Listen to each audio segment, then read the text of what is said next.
بسم الله والصلاة والسلام على رسول الله. ازيكم عاملين ايه؟ وحشتوني. النهاردة ان شاء الله هنعمل اكلة اللي انتوا بتحبوها. هنعمل اكلة عيش، بس هنعمل النهاردة ملوخية ناشفة. ايوه، ملوخية ناشفة اللي انتوا شايفينها قدام حضراتكم دي. ملوخية الخضراء نشفناها في الشمس وفركناها وبقت ملوخية ناشفة. ومعانا طبعا ايه؟ اهم حاجة البامية والبتنجان والفلفلة واكلة العيش بقى اللي انتوا عارفينها. وهنقول كده ايه بسم الله ونبدأ مع بعض. عندنا هنا الفلفلة والشطة، وعندنا طبعا طماطم. هنا انا كنت حطاها في التلاجة، كانت مستوية وحطاها في التلاجة. هنطبخ بيها البامية والملوخية. هنعمل الملوخية بطماطم. عندي هنا توم. طبعا انا بعمل كمية التوم اللي انا هحتاجها كلها، اضربها واسيبها على جنب اشتغل بيها. اول حاجة هنقول بسم الله كده ونبدأ في البامية علشان نطلعها من الفريزر ما تسودش وتفك مني. اشتغل فيها على طول. حطيت شوية زيت كده محترمين، ومعاهم طبعا التوم. انا بعمل باميه بالتوم زي ما احنا عارفين ومتفقين. ومعاه قرن شطه حراق كده كنت ضارباه معاه. هي الباميه عايزه ايه؟ شطه حراق. حطينا التوم. نستعمل كده نقعد ايه نقلب فيها شويه عقبال ما لونها يصفر. واللي معاها ده قرن شطه حراق.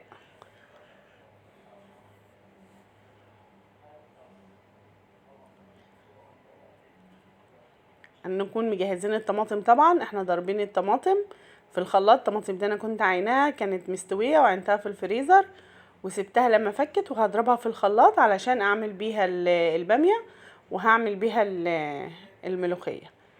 انا بعينها في التلاجة علشان ما تبص وتترمي. الكيلو ب20 جنيه. ما ينفعش بقى ان احنا نرميها خلاص. لميت المستويه قطعتها. انا ما بحبش اعملها صلصه، انا بحب اسيبها في التلاجة كده واطلعها اضربها في الخلاط على طول، وبتبقى حلوه برضو. هصفيها عشان لو فيها اي طفل ينزل في المصفى، يفضل في المصفى ما ينزلش فيها، لان طبعا هي لما بتبقى متجمده في الفريزر بتعمل طفل شويه. ودي الباميه دي انا كنت جايباها من اسبوعين كده وقمعتها وحطيتها في الفريزر. بغسلها بشويه ملح تحت الميه واحطها في الفريزر عادي من غير اي حاجه. هنا احنا طبعا حطينا الباميه، حطينا الثوم وعليه الطماطم وعليها الباميه، وهننقلها بقى على نار هاديه تستوي براحتها. بس طبعا هحط لها ملح وهحط لها قرن شطه كمان. بس الملح والشطه والليمون طبعا لما تبقى 3/4 سوا قبل ما انزلها من على النار بحط لها الليمون. وده هنبدا بقى نشتغل في ايه؟ في الملوخيه. بصلايه صغيره خالص، وهنعملها زي المرتة بتاعه البط.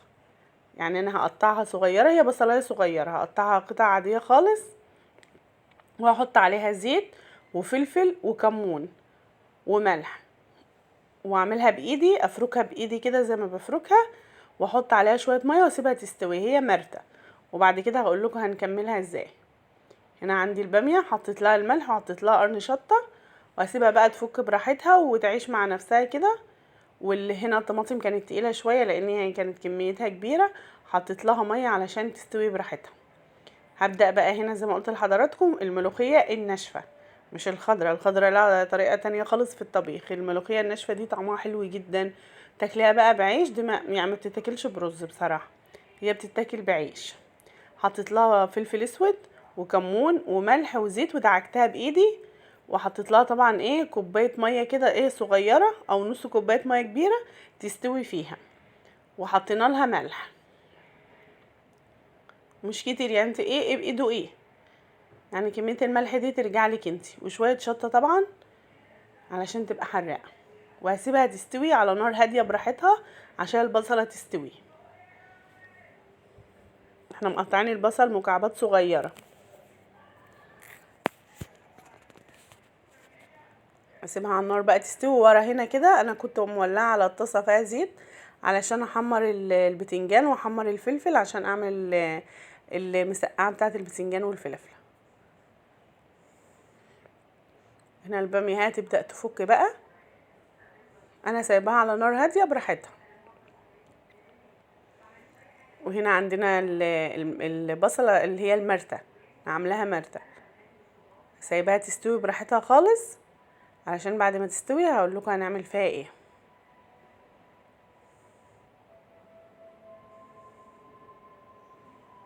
خلاص هي كده استوت خالص ونشفت. نزلت عليها بباقي الطماطم اللي انا كنت عصراها، واسيبها برضو تستوي. هي فيها الفلفل والكمون والملح والشطه. اسيبها تستوي الطماطم دي تستوي. اسويها كده برضو على نار هاديه علشان ايه ما تنشفش مني بسرعه. وهنا هقلي بقى البتنجان والفلفل عشان اعمل مسقعه. هنا عندنا الباميه بتستوي على نار هاديه، والصلصه بتاعت الملوخيه الناشفه برضو بتستوي على نار هاديه. وهقلي البتنجان عشان نعمل المسقعه. هنا عندنا خلاص كده الصلصه استبكت، بس ما تقليهاش، هي بس تتسبك كده شويه. وبعدين لو لقيتها محتاجه ميه هحط لها ميه. انا هحط كميه شويه بشويه، ما تزوديش، لان الملوخيه الناشفه بسيبها تغلي. لان هي ناشفه لازم تغلي، مش زي الخضره ما تغليش، لا اسيبها تغلي مثلا دقيقه، اغليها على النار علشان تستوي. وادوقها طبعا، اظبط لها الملح. وحطيت لها كمان، لقيتها محتاجه كوبايه ميه، ولو انت عايزه تحطي مرقه مفيش مشكله. لو عايزه تحطي لها شوربه حطي شوربه، بس هو احنا هناكلها بعيش يعني، فهي مش محتاجه. ما شاء الله كانت جميله وريحتها حلوه جدا.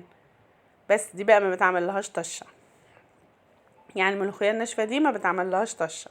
طشه للملوخيه الخضراء بس. طعمها كده بيبقى احلى بكتير من غير الطشه. وهنا الباميه بقت 3/4 سوا. احط لها الليمون اول ما توصل ان هي تبقى 3/4 سوا، اجيب ليمونه حلوه كده واحطها، اعقد لها بالليمون. زي ما احنا عارفين احنا طبخنا الباميه مع بعض قبل كده كتير.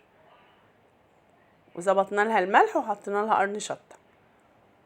واسيبها برضو تكمل سوا الشويه بتاعه. وبعدين اعمل لها التخديعه بتاعتها اللي احنا بنحطها كل مره، اللي هي الثوم والكزبره الخضراء مع بعض. انا عامله طبعا كميه وبسيبها في التلاجة. كل ما احتاج اجيب طاسه فيها شويه زيت واحط فيها معلقه من اللي انا عاملاه ده، وافكها كده على النار بس تسخن، واعملها على الباميه واللوبيا برضو لو انا محتاجه لها طشه. هي اللوبيا والباميه هو اللي انا بعمل لهم طشه. وده الفلفل خدي بالك علشان طبعا بيطرقع وبينطر زيت من بعيد كده زي ما انا بعمل. خلاص انا كده قليتها كلها. اعمل لها بقى الصلصه بتاعتها برضو. احط شويه توم اللي انا دقاهم. انا بحط كميه التوم كلها واشتغل منها زي ما احنا متعودين، اسهل لنا. والتوم ده انا يعني اول ما يستوي كده احط عليه معلقتين خل. بس انا كنت نسيت وحطيت الطماطم فحطيته بعدين. هنا بقى الطشه اللي انا بقول لحضراتكم عليها، التوم والخضره عندي جاهزين. حطيت عليهم شويه زيت وسخنتهم على النار وحطيتهم على الباميه. هنا كده الطماطم انا مقطعه مكعبات حطيتها على الزيت والثوم، وحطيت معلقتين خل. واسيبها هحط لها نص كوبايه ميه واسيبها تستوي فيها. اسيبها تستوي براحتها، لان انا كنت قليها في كميه زيت كبيره شلت منها شويه زيت دلوقتي هنستعمله. اسيبها تستوي براحتها خالص. وتدوقي الملح، لان طبعا البتنجان انا عارفه في ملح عشان ما تبقاش حادقه قوي. وهنعمل بقى هنا ورا هنا كده الشطشوطه طبعا بتاعت كل مره، اللي هي الثوم والشطه والطماطم. عندي طماطم كنت مقطعاها مكعبات، اخدت منها جزء للبتنجان عشان التسبيكه بتاعه المسقعه، وجزء اعمل بيه الشطشوطه. ما احطش ملح بقى غير لما احط البتنجان والفلفل، واشوف لو لقيتها محتاجه ملح احط لها، مش محتاجه خلاص. وهنا بقى الشطشوطه حطينا الطماطم نيه والفلفل ني، قرون الفلفل انا مقطعاها مكعبات نيه، والثوم ني، كله مع بعضه ني. واحط عليها ربع كوبايه ميه تستوي فيها. انا اخدت اللي هي فاضله في المدقه حطيتها. وفيه بقى شويه زيت انا كنت اخدهم من اللي انا قاليه بيه حطيتهم عليه، او نحط زيت نضيف لو انت عايزه سنه. وانا قاليه في البتنجان عشان مرموش حرام، فانا حطيته عليها. وهسيبها بقى على نار هاديه تستوي براحتها. هي كل حاجه نيه بحطها نيه، وبعد كده اسيبها على النار تستوي براحتها. هنا خلاص التسبيكه بتاعت المسقعه اتسبكت. عايزه بقى في المرحله دي تسيبيه البتنجان والفلفل بحجمهم ده زي ما هم كبار براحتك. عايزه تقطعيهم مكعبات برضو براحتك. عندي السكينه اهي هقطعه انا قطع صغيره. انا بحبه يبقى قطع صغيره كده مهروسه مع بعضها. خلاص احنا كده خلصناه وغرفناه بقى. تعالوا بقى نشوف الجمال. دي الشطشوطه استوت وما شاء الله جميله. واهم حاجه بقى عندنا ملوخيه ناشفه وعامله عرق. شايفين الجمال. وعندنا هنا الباميه طبعا عاملينها مع بعض قبل كده. واهم حاجه قرن الشطه والبتنجان والفلفل اللي هي المسقعه. ولو عجبكم الفيديو ما تنسوش تعملوا لنا اشتراك ولايك. مع السلامه.